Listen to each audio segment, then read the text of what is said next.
And what about you? 2013 Peugeot 208, beautifully finished in red. A GTI. Goes like stink, this wee car.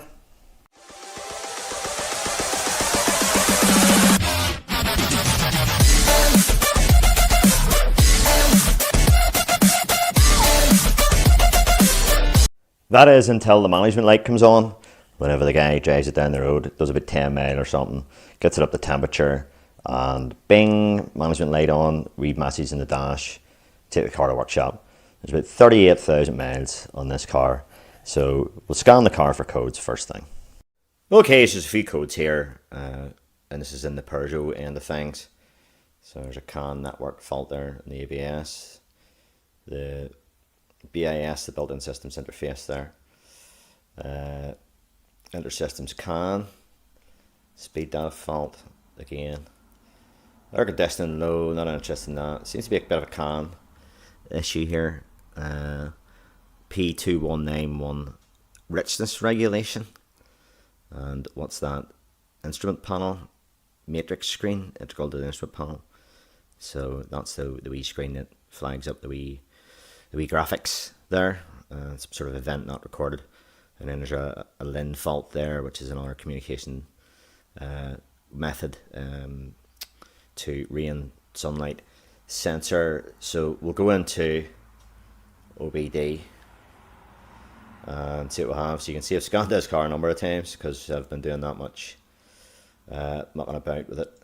And this is all historical here, guys. So this I'm recording this sort of after the event. So P2191 is stored and again pending. So that is the code that caused our DTC in the dash. So this car came to me with a bit of a history. It's been in another garage, and apparently it's had a timing chain fitted, apparently for a rattle. Now, it's been in another garage for a while now, according to the owner, and he's been given the car back and hardly drove it at 10 mile or something, and the engine management light has come on, and he reports the car goes dead on. It seems to go great. It goes on throttle really well. There's no real hesitation. Starts okay and all that, but he just wants to get to the bottom of this engine management light. So he believes there's something still there from the timing chain, or he doesn't really know, but it's been doing that since the timing chain. I don't really know the reason why the timing chain was fitted. I assume it was for a rattle. So this is some live data here that I've just recorded, and this is after a bit of mucking about that I did. So what I did initially was I looked at the fuel trims, because we're getting a lean code there of some description. Normally a P0171 is a lean code, but there's a lean code here saying that it's not happy with the mixture regulation. So I'm going to look at the trims, see if the O2 sensors, look at the MAF, look at the barometric pressure, look at all those sort of data PIDs, engine coolant temperature and stuff like that. So this is a recording here, and it took a hell of a while to go into the closed loop. Now, when I got this car at first, the long term was stuck at 25 and the short term was 0. So even when the car was an open loop, it was 25.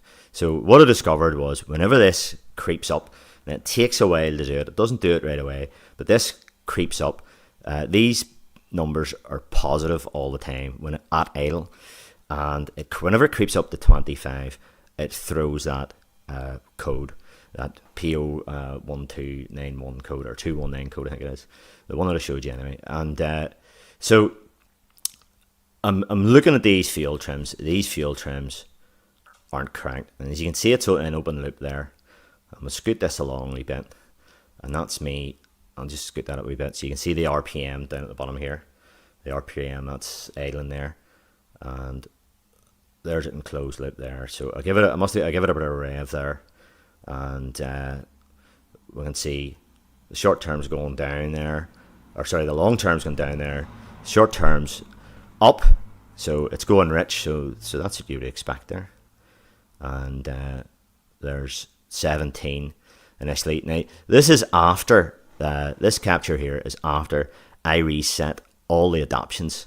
So made those two go to 0 and took it for a brisk drive and see what would come back and all that. And that was with clearing all the codes out as well to see what would come back. So had a look at the field terms initially, or all the data initially, then did a lot of adaptions, did a lot of resets and stuff like that. So because the thing had a timing chain, we reset the adaptions for the variable valve timing, and the trims then both were at 0. But whenever the car came to me at first, this was stuck at 25. The long term stuck at 25 with the engine management light on. So we can see the fuel trims there. There's at idle. So short term at 15, long term 16. Quite high positive fuel trims there. So we'll go along. Quite high short term. That's it in closed loop now. I don't know what's happened there. I must have turned the car off or something there. So in closed loop there, you can see the fuel trim's quite high. Now, let me see if I captured the MAF. I didn't capture them initially. So we'll maybe see. There's the MAF there, 1.66 grams per second at idle.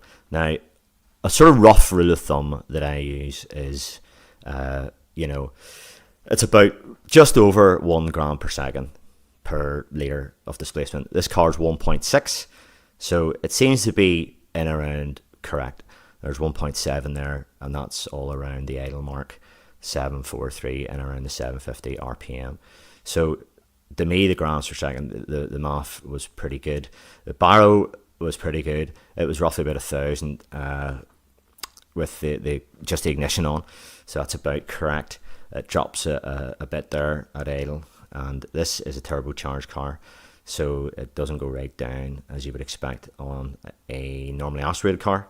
So all those data PIDs were correct. What I then did was to make sure my O2s were switching and the trims were going to react. We'll just go back to the big numbers here. There's it in closed loop there. So what I did was I took the boost pressure sensor out, which was handed the access right at the top of the boost pressure hose, and allowed some propane gas into it, and these fuel trims went negative immediately. The short term went negative, and that started dropping. But whenever this goes to 25, it will creep back up again to 25, and that's the setting criteria for that code. So if you're not familiar with fuel trims, we were setting fairly high positive fuel trims here. So that means that it's adding fuel and it's a lean exhaust. The O2 is sensing that it's lean. The mixture, the burn is lean coming out, so it adds fuel, and that's how you get a positive fuel trim reading. So what I was doing at the first stage when I got the car, I was blipping the throttle and I was making it go wide open throttle, and the fuel trims were collapsing. They were going back down towards the zero gain, if not zero. So that was indicative of a vacuum leak. And as I said, the O2s was happy. The O2s were switching okay. When I added fuel, it was making it go into the minus. I was adding fuel with propane in the intake. So by doing that, then that was telling me it's sure saying there's a vacuum leak here or something along those lines. So we smoked the intake and blocked off the evap, blocked off any purge valves, smoked the intake by itself, isolated from the turbo and the intercooler hoses and the boost pressure hoses, and then smoked the whole system, and that proved absolutely nothing, no visuals whatsoever. So we need to take our diagnosis a wee bit further. So from obtaining the history, the recent history of the car, considering it's just out of another garage, it's just had a timing chain fitted, and the guy's pulling this car out because this car's been off the road for months apparently. So I was getting a pretty good story from the owner, and he was telling me what he knew and what he was told by the garage that had the car, and so okay, the fuel terms seem a bit crazy. We're not seeing any leaks in the intake tract or the boost. So I just did something pretty simple. I just stuck it into Google, and P2191 Peugeot, up right away there, it is in fact a timing fault. The camshaft pulleys in these engines are not secured with a keyway and are prone to slipping and giving this fault code. Hope that's in focus there. So there we go. It is in fact a timing fault. So this car is only after having the timing chain. So this is the joys of working on a car that somebody else has been working on.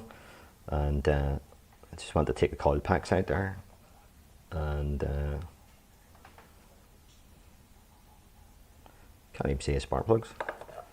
There's not much oil in them welds.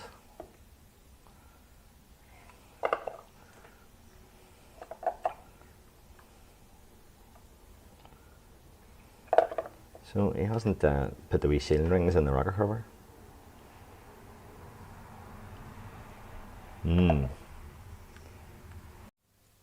So here I'll have the rocker cover off. I'll have a wee look at this, and I've all the oil out there. These pistons are all sitting halfway.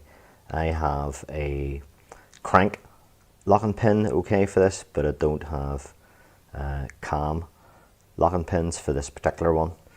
I only have the kit for the older style engine. So as we can see, there's new Vanos units there. There's a new tensioner down in there. The looks of it, new guides and all that there. So to physically check the timing the mechanical way, these flats here, the timing locking kit sit in these flats, so they have to be completely perpendicular. So I need to sort of see whether these are sitting nice and straight up. So I need to come up with something to be able to see if they're correct or not. So what I'm going to do, I'm going to make use this set square as a reference and set it on top of the head. Nice flat surface, and we're just going to use something nice and straight. Use this screwdriver and set it against the flat there. Hopefully that'll tell us if this is straight or not. So if we put our screwdriver against the flat on our exhaust cam there, it lines up pretty well there to the set square. So we're on the inlet now, and the square's on the head there, and I've managed to clamp the screwdriver to that flat of the camshaft. So I'll just zoom in a wee bit. We can see it's very, very, very slightly off. If we can steady it up a wee bit there, just anti-clockwise slightly, which yeah, okay. So I'll get a locker kit and tighten this up correctly so it's perfect. You'll be able to see it from this side of the car a wee bit better, a wee bit closer. So yeah. It's only a few degrees, but we'll correct that. So that's a screwdriver sitting alongside that flat there, and if you look here, it looks like he's used vice grips to hold that camshaft. Yeah. In case you're not familiar with this engine, this is a PSA, Peugeot Citroën BMW joint venture. And it's known as the Prince engine. So it's had a few evolutions in its time. It's been on the go from the early 2000s. So first of all, well, just to tell you what's going on here, these units here, they're known as the Vanos units. Now that's a BMW term for variable valve timing. Other manufacturers, like call this VVT, variable valve timing. Cam phasers, so there could be different names, but they're all the same thing. And these bringing the things here, in case you're wondering what they are, that's variable valve lift. So that alters the lift on the valves, and that works with this cog here. And there's a motor down in there that can move that rod, can twist that rod, and that adjusts the lift of the valves. So these adjust the timing the valves, and you have an inlet and exhaust. It'll be marked inlet and exhaust, so you don't want to get them mixed up. But now there are wee dots on this, and there's wee markings here, but it doesn't matter what position these are in. So you don't actually tame these. These are freewheeling on the camshaft, and they're just held in with this bolt on friction, so they're not keyed. So a common mistake whenever people put these on and tame them is actually to follow the instructions. The instructions are, well, they're not wrong, but they're not great. So there's a pre-tensioning tool in the instructions, and my advice is not to use it because you have no idea what tension's on the chain. And this inlet is in the retarded position slightly, and that's pretty indicative of it hasn't been tensioned properly.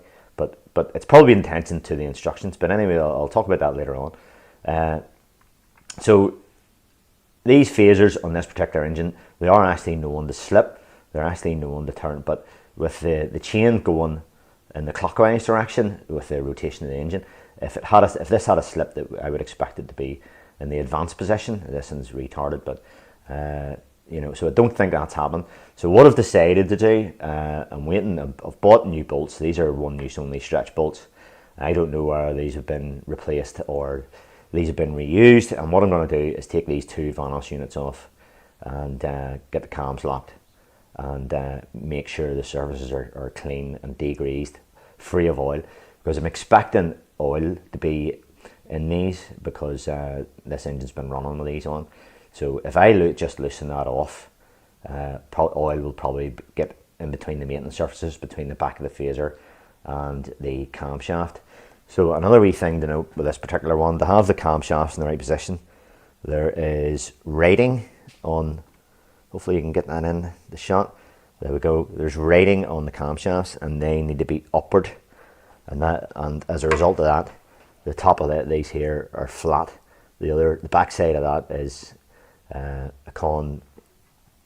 convex sort of shape. So it's a dome sort of shape. So if you have, you could have the engine in the correct position and the flywheel locked, and if these camshafts, if you can't see that rating, then that flat bit will be on the underside. So you don't put the engine at TDC in this. All four pistons are at a mid position, and they're all level. All four pistons are all level. So there's no TDC in doing this. You tame this with the pistons halfway down. So that's why you need the flywheel locking pin, so you know the pistons are in their correct position. So you can put something in, and a bit of welding rod or something, and you can see it going up and down. But if I put a screwdriver in these will all be level. So just a wee bit of history on this variable valve timing thing. The first production car was 1980 by Alfa Romeo, and who pioneered a lot of things in cars. And it wasn't for like almost 10 years later that Honda launched their VTEC version of variable valve timing. So it's been on the go for a while, and they all look very similar to these cogs here. In this type of system, this hydraulic controlled. So the way this works then, there's a solenoid down here, and there's a solenoid down the back here, and that opens and lets oil into this, and the oil pressure then moves in that inside, so the cam can freely spin inside this about that much, about 20 degrees or something like that.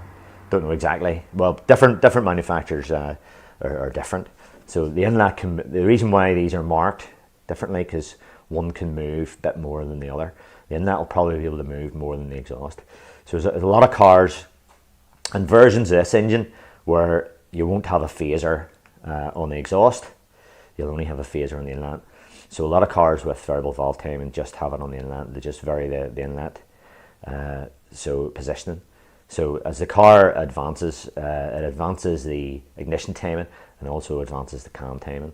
So, but ones with a higher output would have the Vanoses on the two. So there's a wee bit of history and a wee bit of how it works. So this version of this Prince engine, it's one of the later versions, or some of them would have it only on the inlet, as I said. Some of them don't have variable valve lift, so you wouldn't see that chain of springs there. You just see the two cams.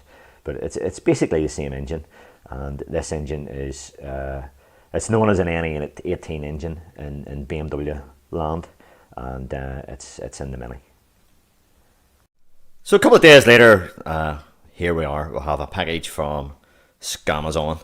So this is the one that I talked about. This is the old one that I had. It does the N12, N14 engine. Very, very similar. It's in the Mini. So I'll just flip it over here. I'll just show you that. So this is the one that I've done timing chains in before. And there we go.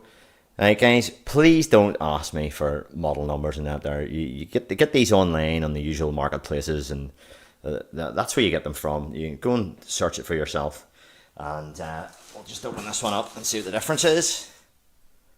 I'll bear you the indignity of watching me unboxing that. So there's our timing kit for this engine. This does the N13 and N18 engine. And as we can see, there are some similarities here in the fact that, well, this pin here I have in the car, which is the pin out of this kit. So that is the crank locking pin, and you just stick that into the flywheel there. There's a few bolts with it, and there's this thing here, this item here, and this is this pre-tensioning tool that I was talking about in the earlier part of the video. So another Google search will have some instructions, and again, don't ask for a link for this. Search for it yourself, you'll get it yourself. That's what I had to do. So I'm showing you this, I'm telling you all about it. You can do your own research. So anyway, in the instructions, it talks about pre-tension timing chain with special tool, the 0.6 of a Newton meter. 0.6 of a Newton meter, which is nothing. And there's that wee timing tool in there in place of the normal tensioner. So there's our two cam wheels. There's the special tools in place, and you do this pre-tension carry on here. So where these guys, where a lot of guys, these guys, any guys, a whole lot, this has caught loads and loads of people out, is you don't use that pre-tension tool. It's not necessary. So what you want to do is whenever you tighten these camshafts, you do it with the chain under its proper tension. So what this thing here suggests to do is put that pre-tension tool in, set it at 0.6 of a Newton meter, which is practically nothing, and you don't really know what tension you have on the chain when you do that. So it says put it to 0.6 of a Newton meter, and then tighten up your pulleys there with the inlet first, and then followed by the exhaust, and that's fully tighten them. So then you take the pre-tension tool out, which is this thing here. Take the pre-tension tool out, and you put the proper tensioner in. And what happens then is the proper tension, the actual tensioner, puts more tension on than you had on this, more tension on the chain, and that pulls that inlet pulley back. So the way you do this is, if you were doing a timing chain from fresh, I'm not doing this complete timing chain, I'm not touching the crank.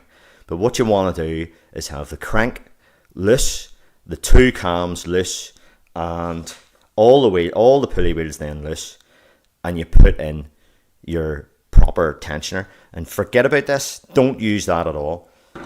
So you've no idea what tension is on the chain whenever you're tightening them bolts up, if you follow these instructions. And again, do not ask for a link. Anybody asks for a link, there will be no reply in the comments. So we're going to offer up our new timing tools here. This is the exhaust one, so that fits in, and that needs to sit flush to the head. So that's sitting there nicely on the exhaust. So we knew that anyway from the thing that we did with the set square. So this one here, it's a different shape to the other engines, and there's this big bridge thing over it, and that's to go over the valve tronic that I talked about earlier on. So if we offer that up to the inlet, it's a bit tight on that. it's a bit tight on that. So it is. So I'll maybe have to dress that a bit. Ah, there we go. It is. Oh, that's good that it is that tight actually. So yeah, it's just that. Yeah, it's hitting the Valvetronic there slightly. That's why it's knocking in. So we can see here a furrowed gap. Just zoom in on that. Are you getting that okay? So there's a gap there. So there is an acceptable tolerance with it regarding this gap, and it's about 2 to 2.5 mil. So this one here is about 8 mil or something like that, I think. So you can see it's quite large. So that is way out of tolerance there, and this inlet then is opening at the wrong time, which sort of explains our crazy fuel trims all over the shop. So what we'll have to do is we need to get this the fit in here, but I'm going to show you another wee thing that you need to test. It's sort of how to test your valence units. There's a wee hex here, and it's 27 mil, but it's a wee bit loose on it, and that's a very big spanner I have there. So I have another wee dopey spanner here. Now, you don't want to tighten, put tremendous torque. So you do want to tighten the cam wheels, or in this case the valence units, by holding this hex, because that'll move that. And if you do that, you're in deep trouble. But what you can do is, and without putting an awful lot of force on it, if you move that back and forward with a wee bit of force on it, that'll check that your valence units are indeed actually locked in this sort of null position. So that's a wee check, and if you can move that cam with a bit of force there, a wee bit of force, because you don't want to put too much in this. If you can move that, that means your cam is free to turn or to move within your valence unit, and that means it's not locked. So that's a sure indicator. If you can do that, your valence unit is faulty. So loosen the bolt in the inlet there, whilst counter holding the cam with that part in there on a spanner. And as you can see, we have that's the locking tools in, so it's holding the exhaust there, sitting nice and flat on the head there. So that's the cams correctly timed. So as I was saying, I didn't want to just leave it at that, and you could have maybe taken that bolt up again, and that's job done. So I've went ahead and taken this exhaust pulley off, as you can see. So I'm going to just get you in there a wee bit. You can see the oil coming out there, and that's what I didn't want. I didn't want the oil on these faces. So we'll give that a wee bit of a clean up, a brake cleaner there. And I don't want the chain dropping down and coming off the crank sprocket. So I've just held in position with that extension bar. So regarding the tensioner, I've the tensioner backed out to give me enough slack to get the cog off. So you can maybe see it in there, maybe. If I can maybe zoom you in a wee bit. I have the tensioner backed off. So it's on about sort of like the last thread. It's just about holding in there itself, and that's giving me enough slack in the chain, and the top chain guide off there, obviously. So we'll give it a wee clean up, get her back on again, leave it sort of finger tight, do the same with the inlet. This one, do the same with that. Get new bolts in and get her torqued up. So that's our pulleys back on again. Maintenance surfaces all cleaned, degreased.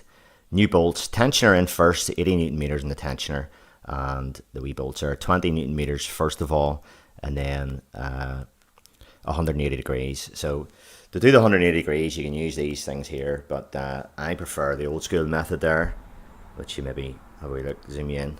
So a couple of wee paint marks. So the top one there is where that started off. So you just down 180 degrees. To me, that's the simplest method to do that.